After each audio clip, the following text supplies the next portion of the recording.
Hello everyone, so this video is going to show you how to install VMware tools on your VMware ESXi that is located in your remote server. So it's pretty simple. It's something that I just realized as well.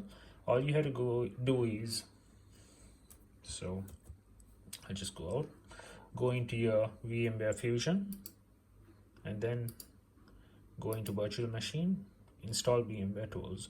When you click on this will appear, and then you just need to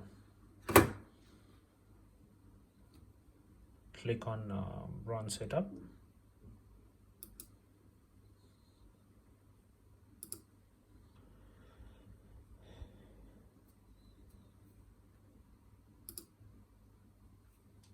Yep, so once that is done, it'll install.